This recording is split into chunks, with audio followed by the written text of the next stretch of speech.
नमस्कार साहब। उस देश का क्या होगा, उस समाज का क्या होगा जिस समाज के एक सैनिक जो अपनी जान को जोखिम में डालकर बॉर्डर पर हमारी रक्षा करते हैं, भारत में रहने वाले सभी लोगों की रक्षा करते हैं। सभी लोग चैन से सोते हैं, लेकिन कहीं ना कहीं उनका परिवार उनकी याद में परेशान रहता है और उन्हें याद करता है। वो अपनी जान जोखिम में डालकर बॉर्डर पर रहते हैं। आखिरकार समाज का और उस देश का क्या होगा जिस देश में उसी फौजी का परिवार खुद सुरक्षित ना हो, जो फौजी हमारे लिए देश की सेवा करता है, हमारी सेवा करता है। हमारे साथ एक फौजी साहब हैं, देख लीजिए। इनके साथ ऐसी घटना हुई है साहब, जिसे सुनकर आपके पैरों तले जमीन खसक जाएगी। आप सुनकर हैरान हो जाएंगे। ये कि वो फौजी जो अपनी जान जोखिम में डालकर बॉर्डर पर हमारे लिए, हमारे परिवार के लिए, हमारे देश के लिए अपनी जान जोखिम में डालकर रक्षा करता है, परेशान रहता है, न दिन देखता है साहब, न रात देखता है। उसी फौजी के परिवार के साथ यदि चंद गुंडे मिलकर मारे पीटे और उसके बाद पुलिस कार्रवाई भी ना करे, तब समझिए साहब देश बर्बादी की ओर जा रहा है, समाज बर्बादी की ओर जा रहा है। जिस फौजी का हमें सम्मान करना चाहिए, उस फौजी का हम अपमान कर रहे हैं। आप कमेंट सेक्शन में कमेंट करके जरूर बताइएगा कि फौजी का सम्मान किस तरीके से हम लोग करें और फौजी का सम्मान किस तरीके से होना चाहिए। हमारे साथ क्या नाम हो सर आपका? एक सवालदार राजीव कुमार सिंह जी, राजीव कुमार सिंह जी हैं। और कब आप आर्मी ज्वाइन किए थे? आर्मी हम 21 नवंबर 2003 में आर्मी ज्वाइन किए थे। जी। लगातार आर्मी में सेवा दे रहे हैं? लगातार मैं 16 साल 10 महीने आर्मी में सेवा दिया। जी। उसके बाद आप घर आते हैं, क्या दिक्कत, क्या परेशानी होती है, क्या मामला हुआ आपके साथ? हम लोग के साथ नाइंसाफी हुई है। जी। हमारे घर रुद्राभिषेक से चल रहा था। हम अपने माँ बाप भाई को छोड़ने जा रहे थे, जहाँ पर कुछ दबंगों ने मेरे घर के सामने गाड़ी खड़ी कर रखा था। मैंने कहा भाई साहब गाड़ी इसको हटा लीजिए। उसने गाड़ी के अंदर बैठे थे, इशारा हाथ से किया कि हम गाड़ी नहीं हटाएंगे। तो मैं गाड़ी उतर के मैं बोला गाड़ी पीछे करा लो, धक्का देता हूँ गाड़ी पीछे हो जाए। देखिए साहब, एक फौजी का दिल देखिए साहब, एक फौजी का प्यार देखिए साहब, कि ये जा रहे थे, कुछ दबंग लोफड़ लोग रास्ते में बैठकर दबंगई कर रहे थे, यानी कि पूरे रास्ते को कब्जा कर रहे थे। और इनका सिर्फ यही कहना था कि साहब थोड़ा सा साइड दे दीजिए, क्योंकि हम जा रहे हैं, हमारी फैमिली जा रही है, कुछ काम है। तो उन लोगों का जवाब क्या आता है इनसे ही सुनेंगे। लेकिन आप समझिए कि इनका प्यार देखिए कि ये कहते हैं कि भाई साहब बगल कर लीजिए, तो उनका जो कड़ी भई आवाज रहती है उसको भी ये सहन कर जाते हैं। फिर ये कहते हैं कि भाई साहब अगर दिक्कत है आपको तो हम आ रहे हैं, आपकी बाइक को जो है साइड करवा देते हैं, हम ठेल देते हैं। गांव की भाषा में ठेलना कहते हैं, हम ठेल देते हैं, यानी कि किसी भी तरीके से हम आपकी गाड़ी को साइड करवा देते हैं, करवा के हम निकल जाते हैं। साइड करवा के हम निकल जाते हैं, प्यार मोहब्बत बनी रहेगी। लेकिन साहब कहाँ उन लोगों को इस वर्दी का सम्मान है? इस वर्दी के चलते ही आज अगर आप बैठे हैं शांति से, तो इसी वर्दी का कमाल है साहब। ये वर्दी अगर उस बॉर्डर पर ना होती तो आज आप बहुत पहले जिस स्थिति में थे उसी स्थिति में होते और पता नहीं कितने कोड़े खा रहे होते। ये सही है कि नहीं है? सही सर जी। जी ये बिल्कुल सही है। जी। क्या क्या क्या बात हुई फिर? उसके बाद का वाकया क्या हुआ आपके साथ? उसके बाद वो लोगों ने पी रखे थे, हमको ठेल दिए। जब हमको ठेल दिए तो हमको भी नहीं बर्दाश्त हुआ, हम भी ठेल दिए। उसके बाद उसने कुछ दोस्तों को साथ बुला के, जब दोस्त पीछे से आए तो हमको राड से हमला कर दिया मेरे सर पे। आखिरकार कौन लोग थे? क्या आप उन्हें जानते पहचानते हैं? हाँ पहचानते, नाम तो नहीं जान रहे थे कि पहचानते सबको हैं, ये सभासद के लड़के हैं। अच्छा। हाँ। क्या नाम हुआ? क्या कौन कौन से लोग हैं? क्या कुछ लोगों का पता चल पाया है? लोग कौन कौन से हैं, बाकायदा नाम बताइए आप। उनका एक नाम है मोहित, शोभित, सोमिल, और एक नाम भूल रहे हैं, एक नाम और भी है जी। हाँ वो मेरे को याद नहीं आ रहा है जी। हाँ। ये लोग मिलके हमको पहले आके मेरे राड से वार किया, मैं गिर गया। फिर उसके बाद पत्थर से मारे, मेरे को इंटरलॉक पत्थर से मार दिया, मैं बेहोश हो गया। बेहोश होने के बाद भी मेरी बॉडी को पकड़ के खींच रहे थे लोग। मेरे साथ बहुत नाइंसाफी किए। उसके बाद मेरी माँ और चाची दौड़ी तो उसके ऊपर भी पीठ पे हमला कर दिए मेरे बचाने के लिए। अगर दूसरा पत्थर मेरे को लग गया होता तो मैं मर जाता। मेरे बेहोशी के बावजूद भी वो लोग मेरी बॉडी को खींच रहे थे, नहीं जाने दे रहे थे। मैं किसी तरह भाग के, मेरी फैमिली मेरे को लाके घर में बंद किया। घर के बंद, जब मैं घर में बंद था उसके बाहर भी लाठी डंडे लेके लोग खड़े थे। शर्मानी चाहिए साहब, आप लोगों को शर्मानी चाहिए। वाकई में किस तरीके के आप लोग हैं, आप बताइए। खुलेआम रोड पर दारू पार्टी हो रही है। क्या है साहब योगी जी, क्या है आपकी कानून व्यवस्था?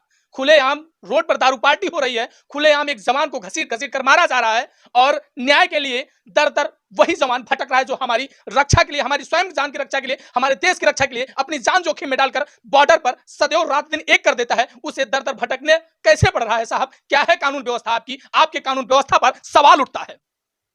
हम बहुत नाखुश हैं, क्योंकि हम लोग साथ कभी ऐसा हुआ नहीं है। हम बॉर्डर पे कभी हम एक दूसरे को नहीं सोचते, कोई बड़ा है, कोई गरीब है, कोई मजदूर है, हम लोग भाई सब लोग एक साथ रहते हैं। लेकिन हमको वो जो वहाँ समझ रहे थे वहाँ हमको नहीं मिला, कोई मेरे को बचाने वाला नहीं था। ये लोग साथ में बाहर खड़े थे, उसके बावजूद अगर मैं बाहर निकला तो मेरे को मार डालते लोग। देखिए साहब कैसी घटना होती है, कैसे आप क्या कहें क्या ना कहें, मेरे पास कोई शब्द ही नहीं है उन लोगों के लिए। उनको बेशर्म कहा जाए तब भी नहीं ठीक है, क्या कहा जाए, कुछ मतलब कोई शब्द ही नहीं बन रहा है। अब समझिए, एक वो सैनिक को मारा पीटा जा रहा था, जो सैनिक अपनी जान जोखिम में डालकर हमारे लिए, हमारे देश के लिए रक्षा करता है, हमारे देश का सम्मान बचाता है, हमारे देश का गौरव बचाता है।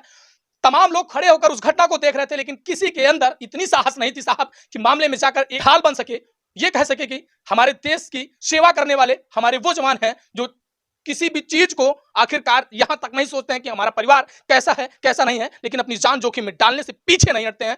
उन लोगों के लिए आप सब कैसे अपने दिल को थाम कर बैठे रहे, ये कहीं ना कहीं एकदम शर्मसार कर देने वाली, समाज को शर्मसार कर देने वाली घटना है। इस और बताइए साहब, क्या कहा जाए आप लोगों को कि आप लोगों के अंदर इतना साहस नहीं कि एक फौजी को बचाया जाए। एक फौजी तमाम लोगों पर भारी होता है, लेकिन आप साहब पीछे से आप राड मार देंगे, कितना भी कौन क्या कर सकेगा, पीछे से राड मार देंगे आदमी बेहोश हो जाएगा। लेकिन कम से कम इंसानियत तो है आप लोगों के अंदर, पूरी इंसानियत को मार दिया जा रहा है। आखिरकार कैसे समाज चलेगा और कैसे देश चलेगा? ये तो क्या हुआ उस टाइम? तमाम लोग भी थे, कोई बचाव के लिए कोई भी बचाव के लिए नहीं आया। वो लोग इतने दबंग थे कि रोड पे रोड जाम करके खड़े थे। हमको एम्बुलेंस हमने बुलाया, एम्बुलेंस भी नहीं आई और अपनी गाड़ी से खुद जब 112 नंबर पुलिस आई, पुलिस आने के बावजूद कम से कम 15 मिनट लगा हमको अस्पताल जाने में। 15 मिनट आपको कहाँ बीत गया, क्या हो रहा था? पुलिस आ गई तो पूछताछ करी थी, उनको हटा रही थी, वो हट नहीं रहे थे। वो दबंग लोग थे, बोला नहीं मैं छोड़ूंगा नहीं उसको। किसी तरह हमने जान बचा के, पुलिस आई? पुलिस आई थी, 112 नंबर आई थी सर जी। उसके बाद आई पुलिस, पहले हिला वाली खूब कर रही थी, बोला फिर इसको अस्पताल ले जाओ, तो उनको हटाया तो कम से कम 15 मिनट लग गया।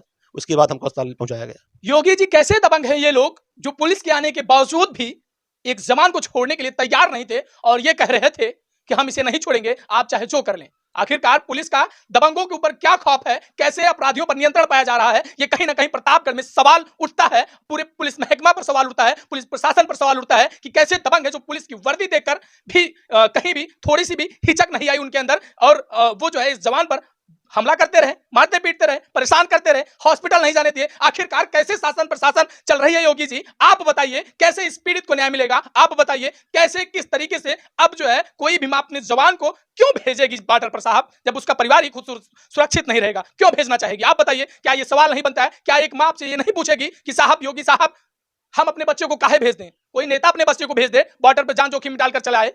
आखिरकार जब एक जवान का परिवार सुरक्षित नहीं है साहब, तो इस देश में क्या सुरक्षित है और कौन सुरक्षित रहेगा? ये कहीं ना कहीं एक बड़ा सवाल है। फिर क्या होता है आपके साथ?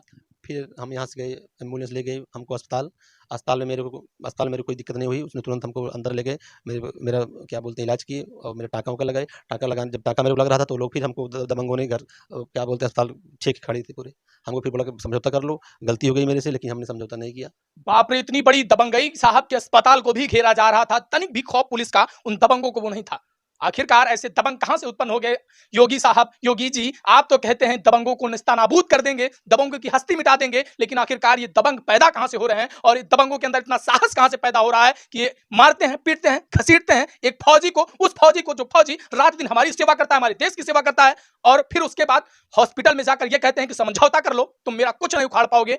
बताइए साहब, कहां से न्याय व्यवस्था, किस तरीके से न्याय व्यवस्था चल रही है? उसके बाद क्या होता है साहब? उसके बाद मेरी मैडम को बोला हम समझौता नहीं करेंगे, हम अगर हमारे पति ऊपर पत्थर लगा है तो हम भी पत्थर मारते हैं तो तुम चारों को, उसके बाद हम समझौता कर लेंगे। फिर डटे रहे वो लोग। जब यहाँ से कुछ नहीं हुआ तो सीधे चले गए वो लोग। अब वहाँ से कहाँ गए हम नहीं जानते हैं। फिर हमको अस्पताल में शिफ्ट किया गया, भर्ती कराया गया था।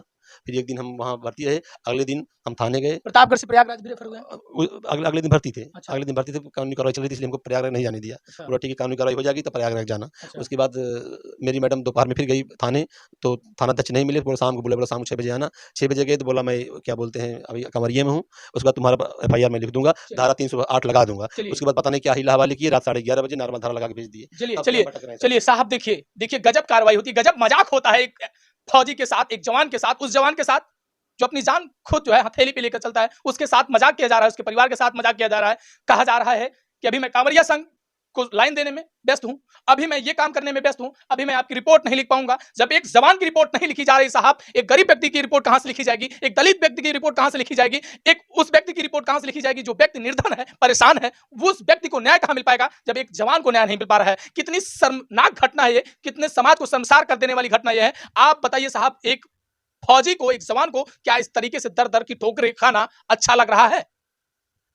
फिर उसके बाद क्या होता है? उसके बाद हम लोग चले आए रात 11:30 बजे हमारे। अच्छा, एप्लीकेशन लिखा गया, कुछ बात हुई उसके बाद? एप्लीकेशन दोपहर में दिलवा दिए थे, तो अच्छा। हमको वापस भेज दिए। बोला भाई टाइम नहीं है, शाम को आना, आप FIR हम लिखेंगे। FIR हुआ? हाँ, FIR हुआ नहीं, वो भी मेरे को बताया धारा 308 हम लगाएंगे, 307 नहीं 308 लगाएंगे। अच्छा। लेकिन जब शाम को हम लोग गए तो बोला कि हम कंवरिया में है, इसी हमारी ड्यूटी है। अच्छा। तो हम दबाव डाले कि भाई मैं FIR लिखना चाहिए। तो उसके बाद बोला ठीक है हम FIR लिख देंगे, आप लोग जाओ। हम चले गए। फिर रात 11:30 बजे हमारे WhatsApp पे मैसेज आया, नॉर्मल धारा लगा के हमको समझौता के लिए जबरदस्ती की जा हाँ, रही है। जबरदस्ती की जा अच्छा, एक चीज बताइए, हाँ। अगर किसी व्यक्ति के ऊपर जानलेवा हमला होता है तो 307 308 ऐसी घटनाएं मतलब ऐसी धाराएं लगाई जाती हैं। हम भी सर जी वर्दी पहने हैं, हम भी कानून जानते हैं। अगर जानलेवा हमला कहीं भी हुआ आपको राड से देखो हाथ मार दोगे, पैर मार दोगे तो नहीं है। लेकिन जहाँ चोटी निशान जहाँ मार दोगे आदमी मर जाता है ना, वहाँ अगर एक राड लग गया तो उसपे जानलेवा हमला 307 लगती है। जी। हमारे पास एक बार तो मेरे को राड मारा, दोबारा मेरे को उठा के पत्थर मारे हैं। पत्थर का घाव मेरा बहुत बड़ा, मेडिकल भी हमने कराए हैं। मेडिकल के अनुसार भी धारा 307 मैंने बात की है बनती है, लेकिन वो लोग नहीं लगा रहे हैं। सर में चोट आई है आपके? सर में चोट आई है। सर में बुरी तरह चोट आई, मैं उसमें बेहोश था। आदमी बेहोश होता है अपने आप ही 307 लग जाती है, लेकिन लोग गहरी नहीं लगा चोट आई रहे। है? गहरी चोट आई है, मैं उसकी फोटो भी दे सकता हूँ आपको। 3 इंच के 3 गुड़े 10 सेंटीमीटर हमको का घाव डटा है। हाँ, घाव है लिख दिए। 3 मतलब गहरा है, 10 चौड़ा है। 10 लंबा फटा है, 3 गहरा छोटा है, अंदर चोट के निशान है। बहुत परेशान हूँ। ऐसे-ऐसे होगा तो हमारे 3 भाई और फौज में क्या करेंगे? वो भी छोड़ चले जाएँगे, अगर इंसाफ़ी नहीं मिलेगी तो। इंसाफ नहीं मिलेगा। नहीं मिलेगा तो वो भी छोड़ चले जाएँगे। अब पुलिस आती है हिला-वाली करके चली जाती है, लिखा-पढ़ी कर के, ऐसे करेंगे, वैसे करेंगे, हम धारा नहीं लगाए, हम गिरफ्तारी नहीं करेंगे। हमने कल बात किया उनसे, दरोगा साहब से बोला कि यार हम गिरफ्तारी वाला धारा ही कोई नहीं लगी है, हम गिरफ्तारी कर ही नहीं सकते। साहब गिरफ्तारी कहां से करेंगे? क्योंकि वो जो दबंग व्यक्ति थे, जो लोफड़ व्यक्ति थे, वो फूल बरसाने का काम किए हैं, तो उनके ऊपर दबंग कहां से जो है गिरफ्तारी का धारा लगेगा? अभी एक नाली का विवाद हो जाए किसी परिवार में, एक कोई और छोटा सा मामला हो जाए, उसमें तमाम लोग मिलकर, तमाम राजनीतिक पार्टियां मिलकर ऐसी ऐसी धारा लगवा देते हैं साहब, तो परिवार को ही इतना खराब कर देते हैं साहब कि दोनों परिवार मुकदमा लड़ते लड़ते खुद निस्तानाबूद हो जाते हैं, लेकिन मुकदमा खत्म नहीं होता है। लेकिन उन लोगों को, उन लोफड़ों को, उन दबंगों के ऊपर क्यों धारा लगेगी साहब? काहे धारा लगेगी? उनको और बढ़ाया जाए, और बढ़ाया जाए। आज एक फौजी मारा गया है, कल 4-5 फौजी मारा जाए। खुद जो है आतंकवाद जो है देश में घर में ही फैलाया जाए। आखिरकार कैसे जो है हम देश की रक्षा करेंगे? 4 भाई हैं आप। हम 4 तो टोटल 6 भाई हैं, 4 भाई हम इंडियन आर्मी में नौकरी करते हैं। 4 भाई, एक माँ 4-4 बेटे को बॉर्डर पर भेज देती है साहब, अपने दिल पर पत्थर रख के कि हमारा बेटा जा रहा है, हमारी जैसी कई माँ के बेटों की रक्षा करेगा। लेकिन उन्हीं माओं के बेटे वो भी हैं जो इन वर्दीधारियों का सम्मान छोड़ अपमान करते हैं, राड से मारते हैं साहब। कभी आपका हाथ क्यों नहीं कांपा? आप के अंदर तनिक भी दया नहीं आई? मानवता खत्म हो गई है? बताइए, शराब के नशे में इतना चूर है आप कि एक फौजी के सम्मान के साथ जो है खिलवाड़ कर रहे हैं। आप समझिए, ये मेडल साहब खून पसीने की कमाई है। आप देख रहे हैं इस तरीके से जो है आपको कहीं भेज दिया जाए, 12 बजे उठाकर भेज दिया जाए साहब, वहां से वहां तक चले जाइए, तो आपकी औकात याद आ जाएगी। आप अब एक स्थान से दूसरे स्थान तक नहीं जा सकते हैं। लेकिन ये वो फौजी हैं जो एक स्थान नहीं, पता नहीं कितनी जंगलों में भटकते हैं, चाहे वो 12 बजे की रात हो, चाहे वो 2 बजे की रात हो, चाहे वो 3 बजे की रात हो। रात कब होती है, दिन कब होती है, फौजी को पता।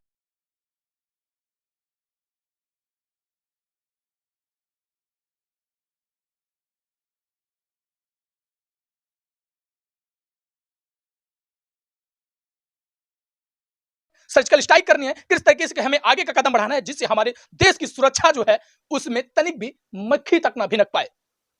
तो साहब कहां से, किस तरीके से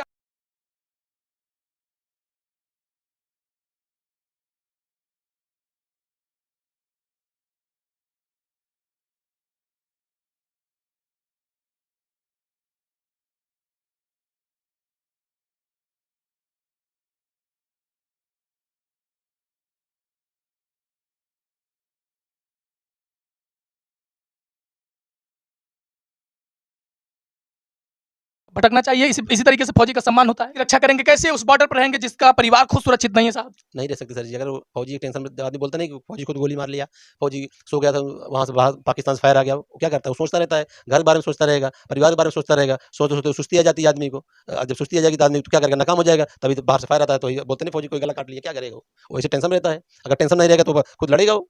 जब टेंशन रहेगा तो क्या क्या लड़ाई लड़ेगा बताओ? इसलिए आदमी ऐसे-ऐसे होता है हमारे साथ, हमारे देश के साथ ऐसी घटना होती है। चाहे बिहार हो, चाहे उत्तर प्रदेश हो, चाहे जो राज्य हो, हर एक राज्य से ऐसी ही घटना निकल के आती है। कभी पुलिस वाले ने फौजी को पीटा है, कभी ग्रामीणों ने फौजी को जबरदस्ती पीटा है। आखिरकार साहब उन्हें क्या मिलता है? कितना हजार रुपए आप दे देते हैं?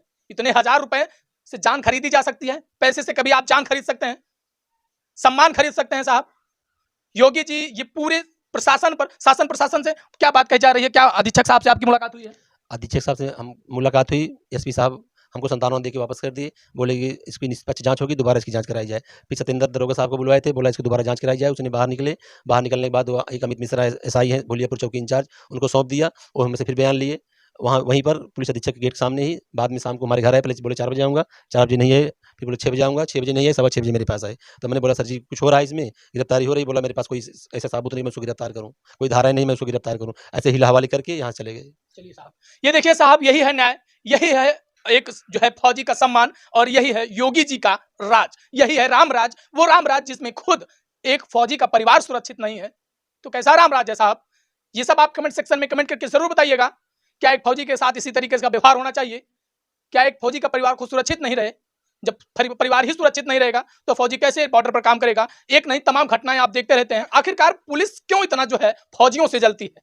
तमाम घटनाएं निकल के आती हैं, हम नहीं कह रहे हैं, घटनाएं कहती हैं। अक्सर यही होता है कि जहां भी देखो दर दर की ठोकरी खाने के लिए मजबूर होते हैं आरपीएफ के जवान, तमाम उस देश की रक्षा करने के आर्मी के जवान, हर एक व्यक्ति क्यों परेशान होता है? आखिरकार इन लोगों के साथ ऐसा दुर्व्यवहार क्यों होता है? ये आप बताइएगा, क्योंकि जनता ही जज है।